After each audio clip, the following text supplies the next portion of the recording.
Hello, believers, and Merry Christmas to you. Believe Me is a podcast where we speak to creative minds about what they like, how they think, and how cult 90s TV has shaped them. Hope you're well. Hope today isn't going to be too stressful for you, whatever you're up to. I'll tell you what is stressful for me. I'm currently in my bathroom, and if you there it is.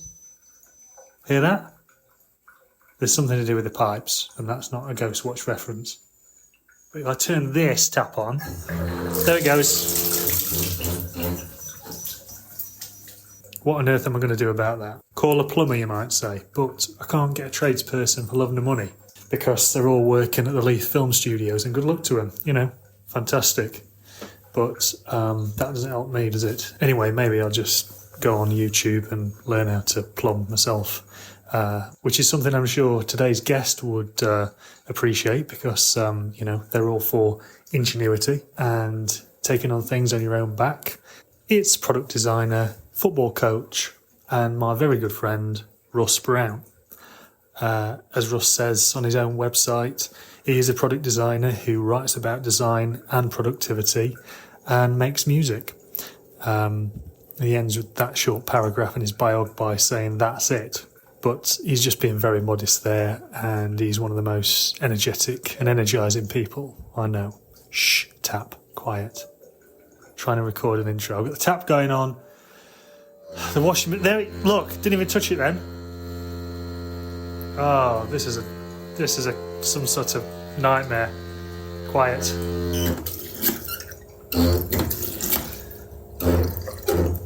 Thank you. I apologise to Russ for this intro being totally messed up. Anyway, in today's episode, we talk about artificial intelligence.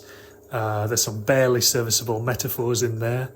We talk about work-life balance, and appropriately enough, for someone who works in tech, we get on to talking about Series 1, Episode 7 of The X-Files, entitled Ghost in the Machine. Russ spoke to me from his home in Sheffield and shared lots of great advice and tips about how he approaches things.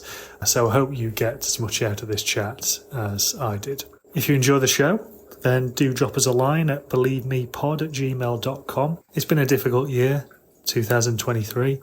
Let's hope 2024 is a better one. But in the meantime, again, Merry Christmas. Quiet. Here's Russ.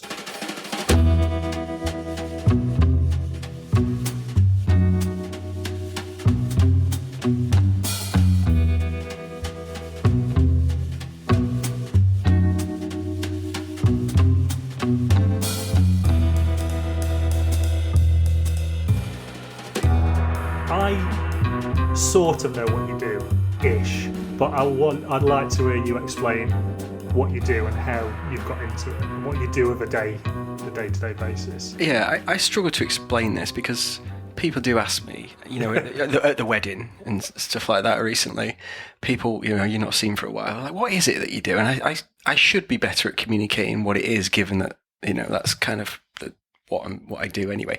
But UX designer, product designer is the title. Product designer is like the updated lexicon for UX designer, user experience designer. So right. The mum explanation I always try and give is I make software. I make software right. Easy to use is the role, really. So you're sort of the first thing that came to my head, it was like the monkeys going into space. You're the sort of test pilots, are you, in a way, to see what works and what doesn't work before it gets to market, or is it already at market?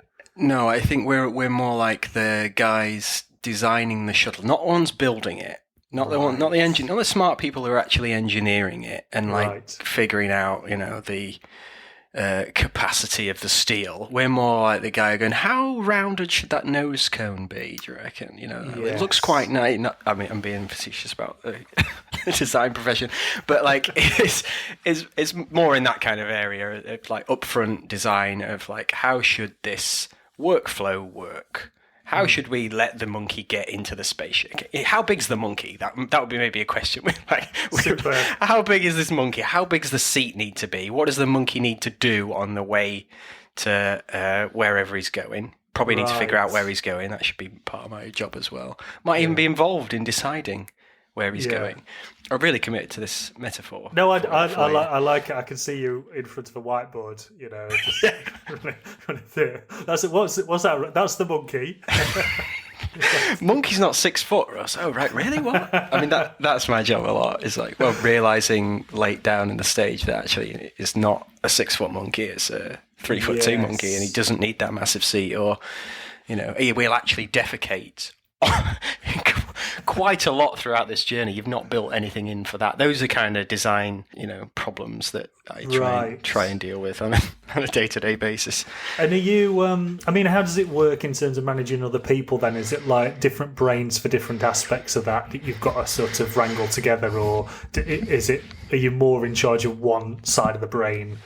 This is another metaphor that's going out. Let's get a brain metaphor. But of a day, do you sit down and think we've got this problem, or this needs working out, and this is how we're gonna approach it, or do other people approach it and come to you and then you manage it? Yeah, I mean it's different in every organisation. In the organisation and now is quite a small startup, so I don't manage anyone. In the previous role, I managed like 3 or 4 people.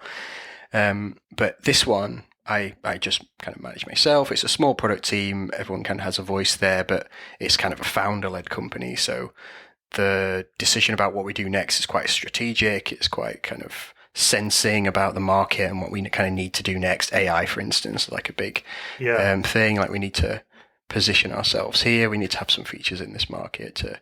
We need some enterprise features so that we can appeal to this portion, of the market. Those kind of decisions will be made by the product team, and the product team's typically a product manager, a product designer like myself, maybe a kind of senior engineer in that group as well, not often known as the 3 amigos. Those 3 things, like a designer, a product manager, and an engineer, is like the 3 things you really need to have all aspects of, the things to be able to put that monkey into space.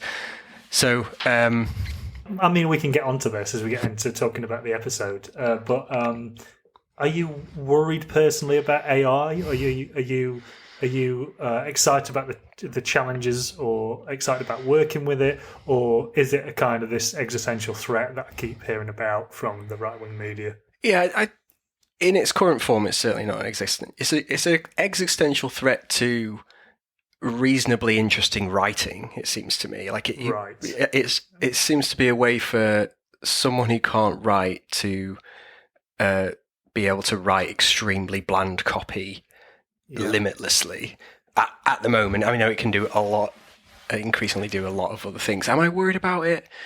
I'm not worried it's going to replace me. I'm aware that I need to commit to it and learn it and start to use it for my own ends, kind of thing. Right. I don't think it's going to replace me probably by the time I end up I retire. I mean, maybe it will. I think there'll always be a place for someone who knows the tools, whatever they are, and how to use them. And AI, I would think, will probably just become another tool that we use in design, for research, for writing copy, for maybe doing first level wireframes and designs, and coming up with a lot of ideas. Like, hey, give me 50 ideas about this logo. Right. Give me 50 ideas about how to do this workflow, and you'll be the curator then of that. In the same way it does for writing, it kind of gives you first draft and gets you off the. So I think in its current state, that is the help, and I'm not worried about it replacing my job. I think that's always been around. I think about it like any sort of technology comes in, where there's initial worry, whatever, millennium bug or the fucking wheel, oh God, we're going to be out of a job, John, aren't you? The wheel. You see my thing? They go up road there. No, it's like a square, but it's different. It's gathering speed, that is. Well, don't get in front of it. What was the first thing they put on a wheel, do you think? Was it like some kind of plough or something? That's a good point. It would have been some kind of agricultural thing, would it? Well, I guess... Trundle wheel, perhaps.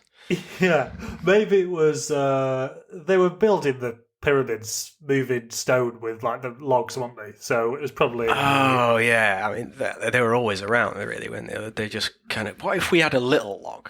Yes. What if we didn't have to cut down a tree to get that circle? Because yeah, we could get that circle, couldn't we, Sire? No, Sire. Yeah. Well, this is something else which I'm going to need to research before this podcast goes out, so I can insert myself going, no, actually, Russ, I think you'll find in 07 BC, and then cut to you laughing and go, yeah, oh, you're a genius, Chris. Great point, Chris. Yeah, thank you. So, I mean, do you?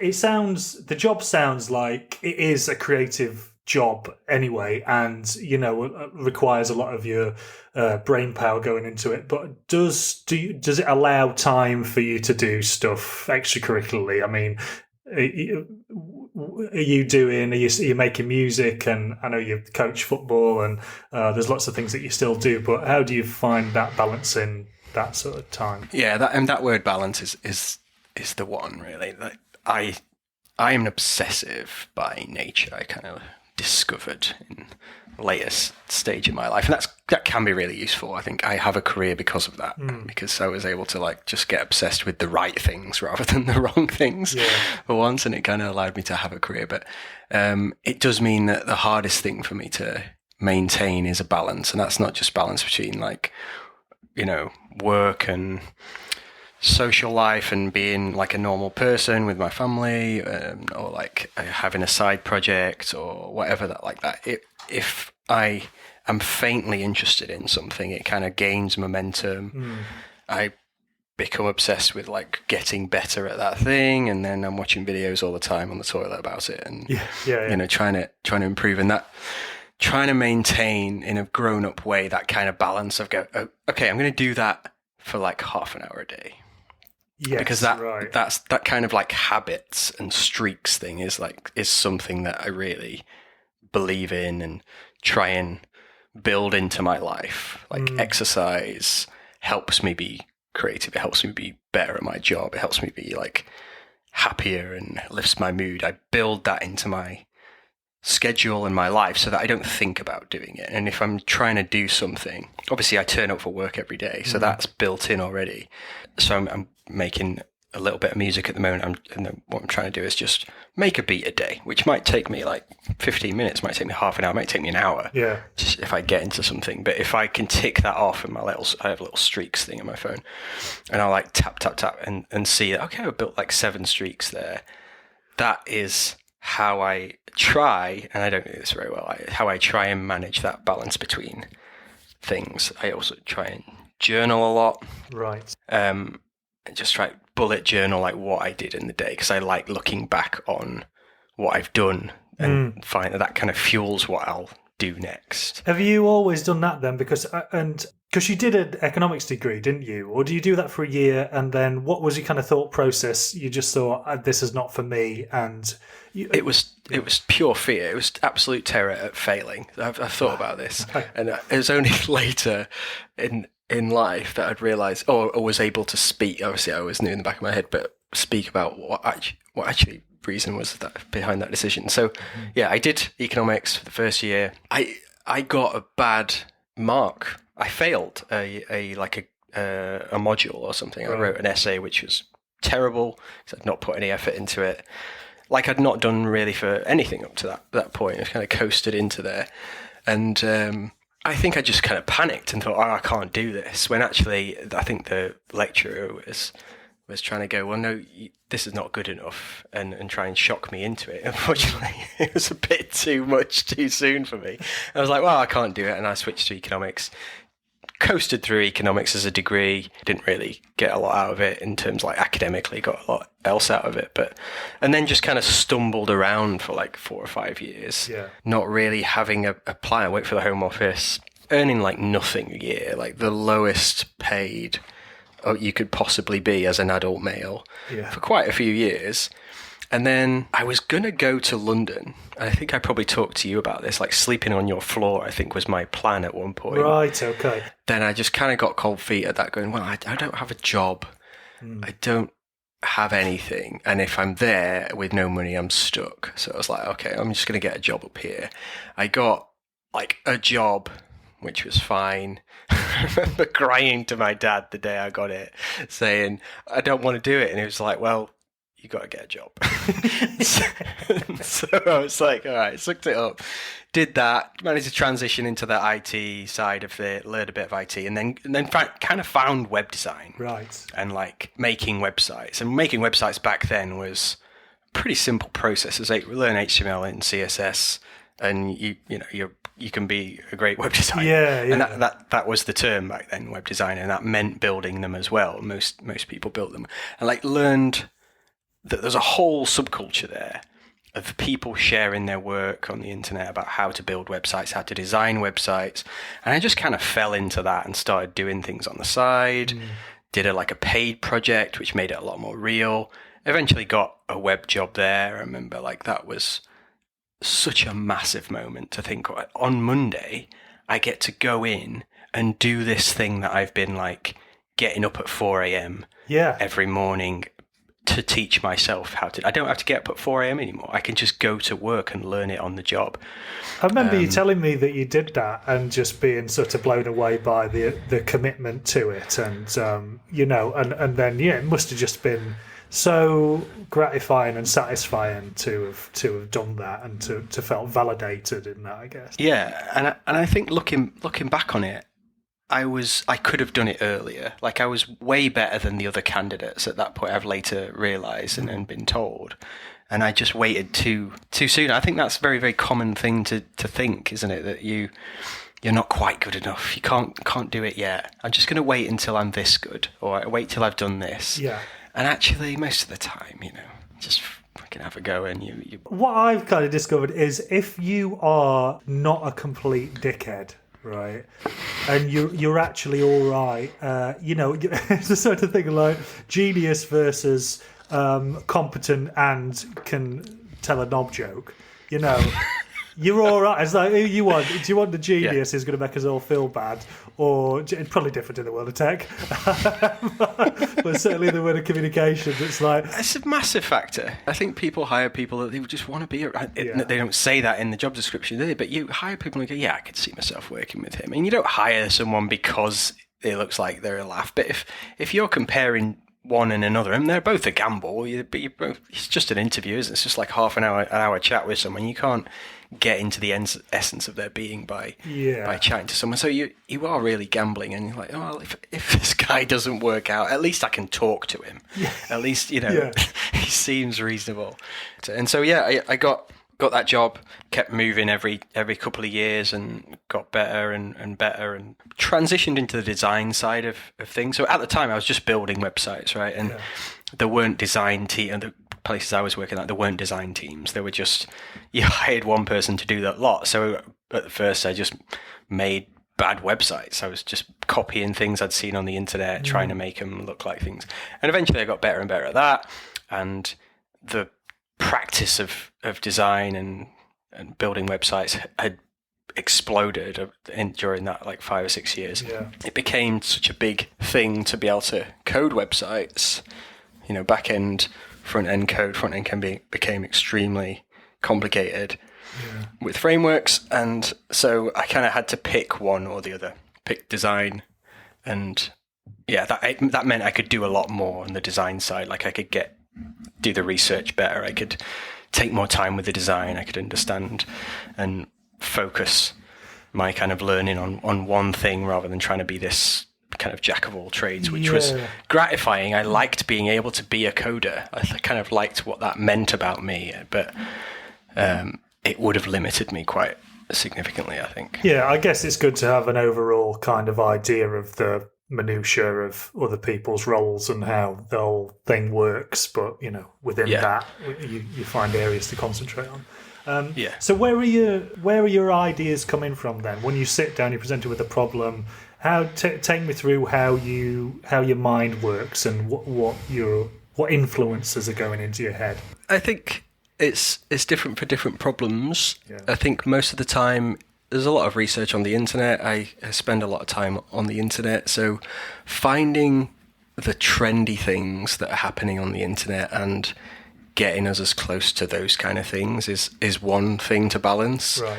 Doing the right things, having the right kind of design principles, the right user-centered, how should this work for someone, is the other thing. Sometimes those two things are in conflict.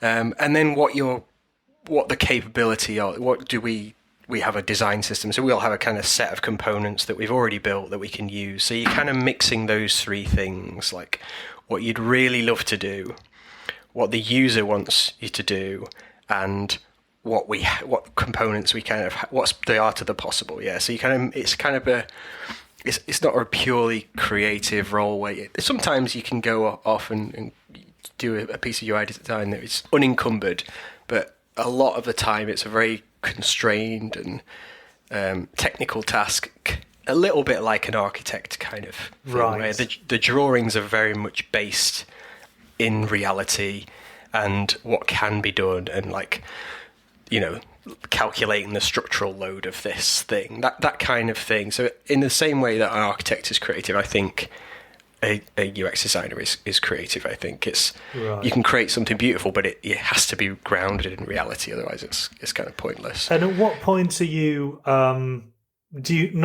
not that you sit back and put your feet up, but at one point do you step away and can you look at something and can you feel rewarded or satisfied in it? Is it or is it a continually organic thing?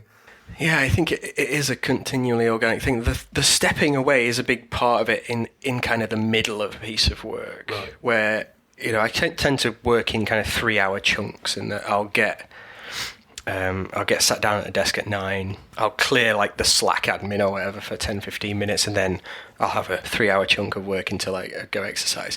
Yeah. That is the most productive part of the day, and getting something done there. I might like that at 10 to 12. Whatever I've done that day, I'll think that's fucking brilliant at 10 to 12. And I'll come back to it in the afternoon or the next day and be like, I see the problems with that. Or vice versa. You know, I wasn't that much of a fan of it. I'll come back to it the next day. Yeah. And, oh no, that is actually quite good. I was just missing one little thing. That kind of breather from something is an absolute cheat code for most things in life, like music, any kind of writing or thinking. It's like a novelist is what it's reminding me of how Stephen King works. You know, he gets up early, sits down. He doesn't drink as much anymore, but, you know, and then it's the dream, isn't it? It's working in that chunk and then being able to go for a run or what have you, and then coming back to something and being able to see what work's needed. But I mean, that's absolutely fascinating. Yeah, and it's really counterintuitive, isn't it, from someone who, you know, like me, growing up in the north of England, where you think, well, if you want to get something done, you sit down and you grind it out. Yes. And that's not how creative work works. You've got to sit down and do the work. You've got to show up every day for it. But pushing against a rock isn't always the way to move it. Sometimes, and this actually works a load with people as well, and everyone in my family. Yeah. If I want them to do something, the last thing that I should do is tell them I want them to do it. But like, the more I push with Finn on, like, do you want to do this or you can't do this, yeah, the more the defences come up. And so trying to be a bit more softly. There was something in your wedding speech, because for the benefit of listeners, Russ just got married, and which reminded me of, like, you said something like, oh, it's about making Ava think your idea is her idea. And I was like, he's talking about Inception, isn't he? Yeah, finding ways to, like, implant an idea in someone else's head is, I mean, I do that at work as well. This is a thing where if you can hint at an idea and someone else comes up with it with maybe more sway than you, or, you know, if someone else can suggest your idea and you can stay quiet, that actually puts you in far of a stronger position. And it's certainly true in the house. Like, I'm not the interior designer in this house at all. If I suggest a movement of a piece of furniture or whatever, that's just going to be met with immediate shutdown. Yeah. But if I can kind of suggest it in a light way, or I can allude to it, or I can get it to a place where she thinks of it, then this stands a far higher chance of success. So I think that's kind of a universal rule. Pushing and pushing and pushing for something very, very rarely the way to get what you want. Yeah. And you talked about your exercising there. Is that something you do daily, and does that affect your mental health if you don't go for a run? Or massively? Yeah, it's something that I need now, and I did this stupid thing last year where I probably talked to you about it, or at least mentioned it. I was like, I'm going to be ripped at 40. So I just turned 40, and I was like, I'm going to just make a stupid claim like that to try and get myself into action, because I looked at myself in the mirror. I was like, that's not what I want to see. I mean, I wasn't like overweight or anything like. I was just like completely lacking in tone or something. That's not how I thought of myself in my head. I mean, again, for the benefit of the listeners, I would say Russ is already quite ripped compared to myself and a large majority of the 40-year-old male population. But so if he's thinking that, then we need to worry. But do continue. Purely a personal journey, and so I started going to the gym. I've never stuck with going to the gym before, because I used to run a lot, and I used to run at a high speed, I've discovered, and that was basically torture. It was horrible. Right. I was like, looking at the time, like every minute going, oh, okay, only another 48 minutes left. It was horrible until you got to a level where it wasn't quite so horrible anymore. But so I changed two things. I started doing weights, which was much quicker. I could do it, in 20 minutes, be in and out, and that was fine. And also I started running at a much, much lower speed. Right. And I love running now. If I can get a chance to go and run for an hour and a half at a really low speed, it's one of the most enjoyable things. I went a run the other day before I went on holiday. Autumn, trees changing, lovely. Down out there in the country. So good. I was like looking out over the mist had come down. I was like, how lucky am I to live here? Yeah. It's like beautiful moments. Anyway, not like that in the gym. Obviously, you're surrounded by sweaty blokes, much more ripped than me, and children. It's packed with children who they look teens. They're probably early 20s, but they look like they're using the equipment for the first time, and everyone's obviously got to do that. But there seems to be like a constant drip of kids will come in and try it for the first time, and then you never see them again. But that's good now, because I'm now no longer the person who's looking at the equipment going, how does this work? How do I learn this equipment whilst not appearing like I'm here for the first time, exactly like the children I've just been mocking. But now I know what I'm doing, and I love it. If I actually went on work trip to the US, I had to exercise every day, because I feel really weird if I don't now. I feel really like antsy if I don't get something in. It might just be like half an hour, but yeah. So that's a big difference. I think mental health is something that I've kind of figured out that I don't react to the day to day. It's not like I wake up and go, oh, I feel a bit sad, I wonder what this is about. It kind of bottles up. Yeah. And it'll just explode one day and I'll be really annoyed with someone for something or whatever it would be. So it doesn't come out in those kind of ways. But it's kind of maintaining the garden. If I exercise and I reflect most days in the journal, things are pretty good. I can keep a good handle on things. I can cope. I can be much calmer with everyone else around me. Yeah. And I think as the dad in a family unit, you're often, whether you like it or not, the kind of the rock, the kind of constant while everyone else is up and down. And that can be quite a load in itself, to be expected to be that rock. So it kind of helps me be that role. And I can't always be that, and no one expects me to, but I think that's a fairly common thing for blokes to have to be, and it can be quite wearing. Yeah, no, I definitely hear that, and that's sort of true in our household as well. So when you look back on the journal, are you getting a sort of satisfaction on how level it is? You've not had any peaks or troughs, or is it just interesting to see where you've been? I don't really read it, to be honest. And what I always didn't like the idea of a journal, because I didn't want anyone to read it. Really, I think, private with emotions like that. And so having a digital, I use something called Stoic, and basically I write it down, I hit send, and I never see it again. But it's the act of getting it out That's the crucial. It's not what I write down. It's the fact I'm thinking about it. It's the fact I'm kind of consigning those words, those thoughts, and those emotions to a page, and it gets them out. And in fact, something I learned way later, and why they don't teach this shit in schools, I don't know, but I would really stew on something. You know, if you've like had an argument with someone, like maybe it's your partner, or maybe it's just some person on the street or whatever, and you'd be like going round and round and round. I should have said this, or something like that. I'm terrible for that. It'll keep me up all night sometimes. Like, I literally won't sleep. If I just go and write it out, all those thoughts that are going around, if I just go and open this Stoic thing and write it down, it doesn't come back. That's interesting, right? It doesn't come back into my head, and I can sleep. And I can never be asked to do it, but I just, after like an hour, I'm going, oh, this is not stopping. I'll just go and write it down, and without fail, it kind of fixes it. And it's something strange about writing it down, putting it into words that getting it out of your system. Just kind of is that vent. It kind of is the pressure valve that kind of releases it out. So what we're going to talk about is Season 1, Episode 7, Ghost in a Machine, and you're the perfect person, I think, to talk about this, of the people I know. It's about AI, quick. It's very topical episode.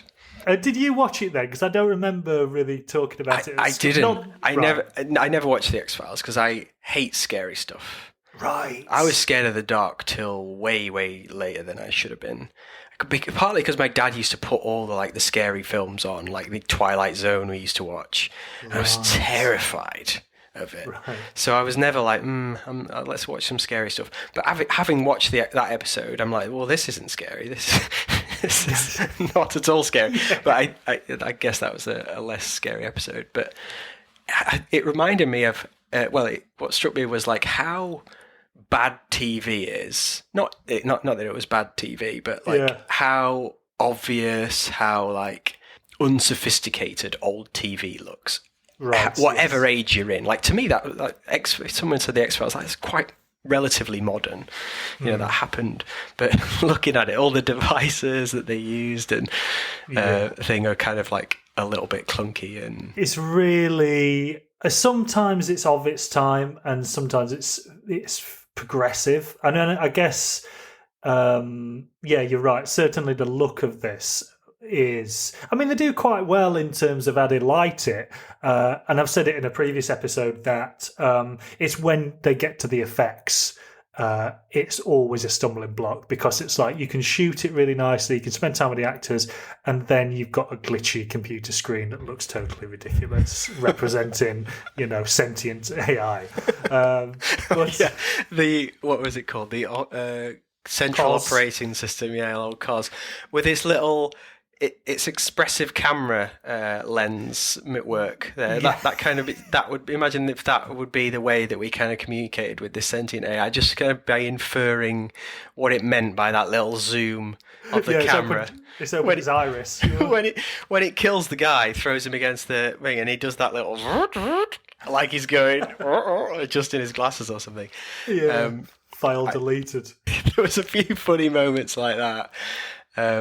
That made me laugh. I was struck by how attractive looking Mulder is. He's an exceptionally good looking man. He's constantly pouting, and he's got that boof on, isn't he? But I was like, oh, this guy looks great. Yeah, it's funny you mentioned the hair, because there's a later episode where there's a flashback to a courtroom scene, and how they've showed that passage of time is he's just got a bit of a comb over instead of the beautiful boof on. It's he's not shampooed his hair. Oh, right, this is 10 years ago, right? The volume in that hair is the true X-File, I think. So, I mean, what he's doing, just for a bit of synopsis about what this episode is about, it starts with, there's an argument between a kind of Mark Zuckerberg type creator of COS, the operating system. I mean, he's fine. What did you think of him? I thought he was that's not how they ended up looking, is it? That was what struck me, I guess. They weren't the dishevelled, techno nerds. I've jotted down some great words in this, by the way. Data traveler and techno freak was some things that were alluded to. Yeah, he's Mark Zuckerberg. I guess Bezos wasn't really an engineer, but Musk. These people never ended up looking like these kind of frizzy-haired, lovable geniuses. They kind of look like airbrushed, preening sociopaths. Yes, right. So we were kind of sold a dream there, weren't we? It would have been much easier if they were those kind of well-meaning, techno freaks, to use the X-Files parlance. I mean, I like that line when he said, "Scruffy minds don't commit murder," and I was like, "How much is?" I'm not sure I entirely agree with that. Yeah. Wiltshire. Yeah. But, no, it was nice. So you get this argument about the beginning of the company's not made enough money or something. There's an argument between Wilczek, the engineer, and the CFO or CEO of the company, a suit basically, and then from there on, the suit gets essentially locked in a toilet filling with water and then electrocuted by what do we think, this operating system.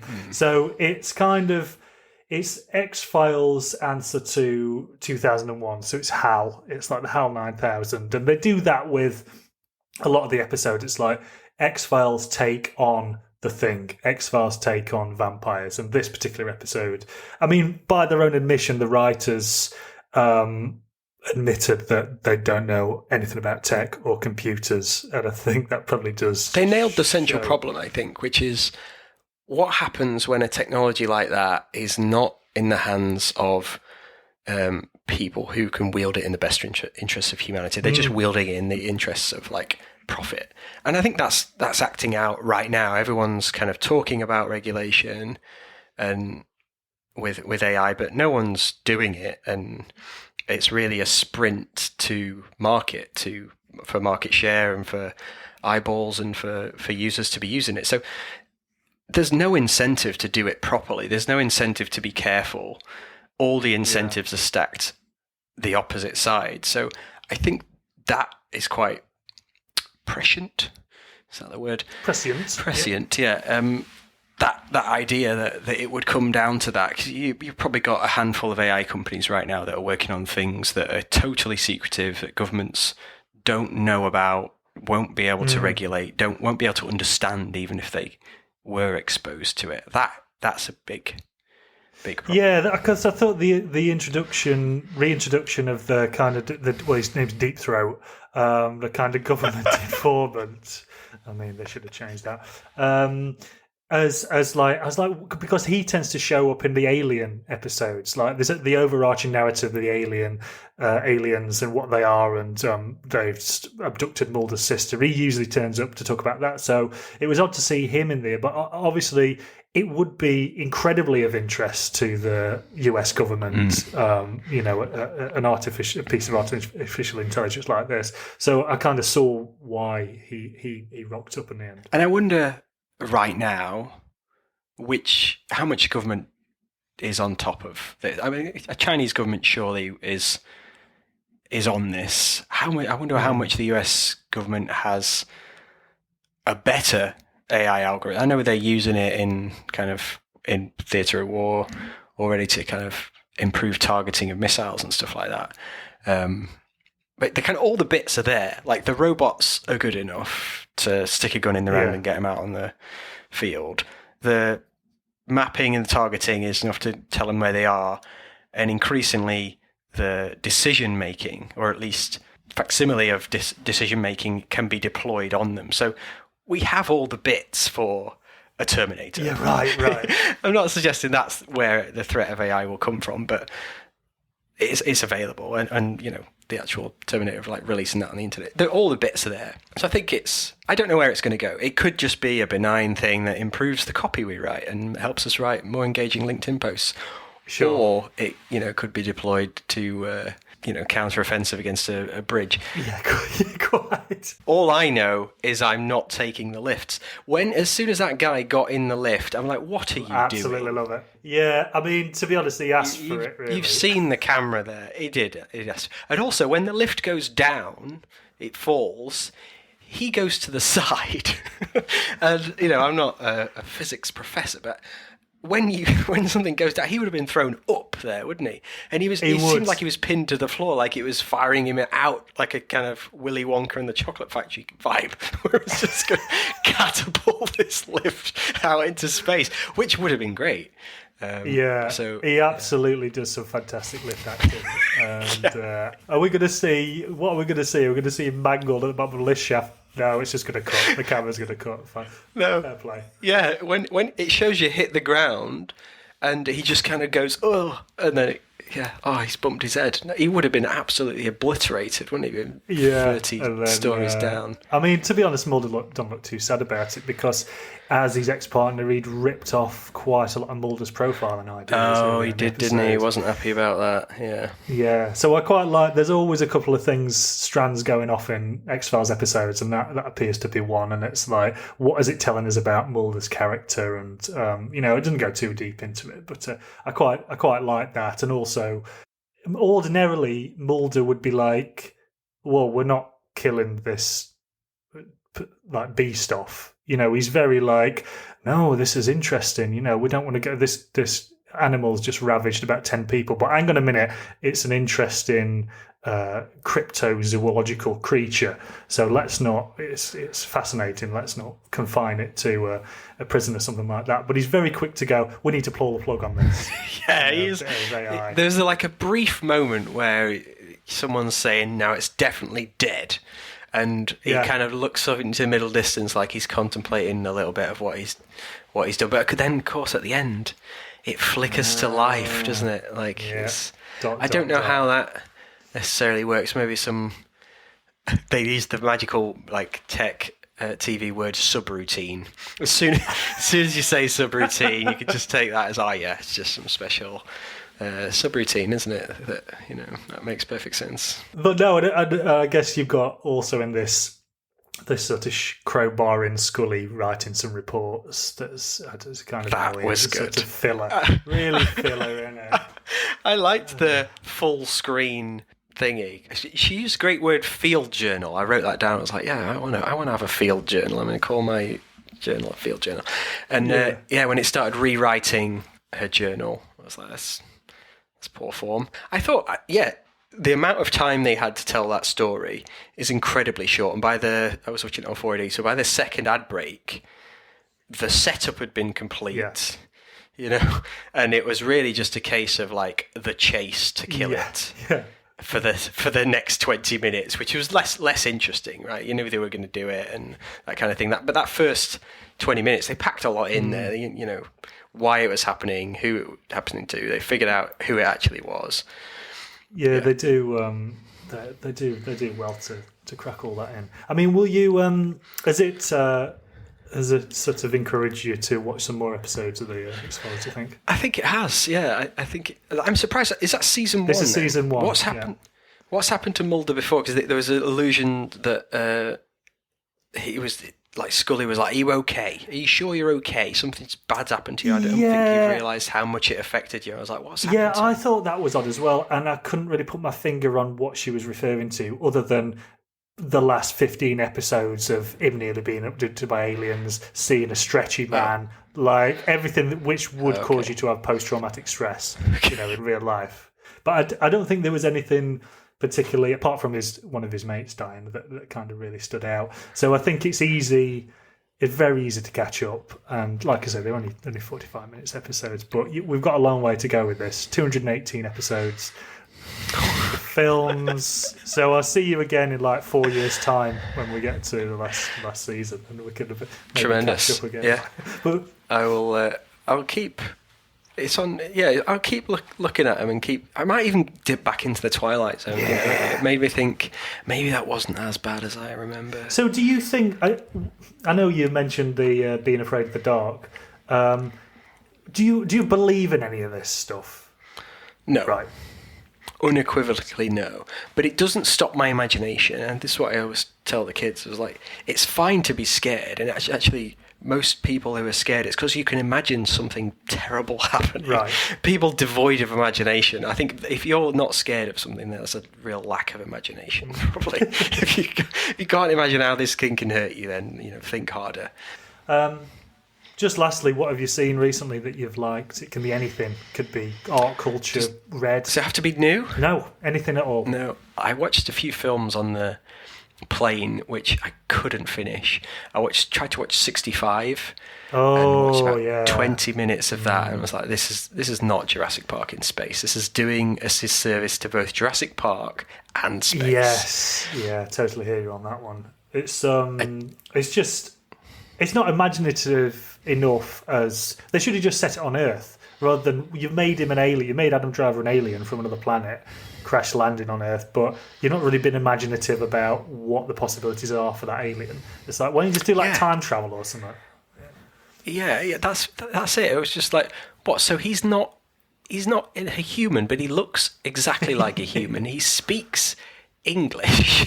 Like it was completely stupid and just kind of boring as well. It's like, okay, right, he's going to get chased by baddies or whatever. Yeah. I watched, tried to watch Asteroid City. I think that is probably a good film, but it wasn't what I wanted on a plane at that time. So I'm going to come back to that. Are you a Wes Anderson fan normally? I would like to be. As a designer in that kind of world, it feels like I should be. Yeah. But because it's very, very aesthetic. I like looking at the Threads account for like Wes Anderson in real life. I like it visually. Yes. Occasionally looking at it. I very often find myself just kind of bored in the films, if I'm honest. Yeah.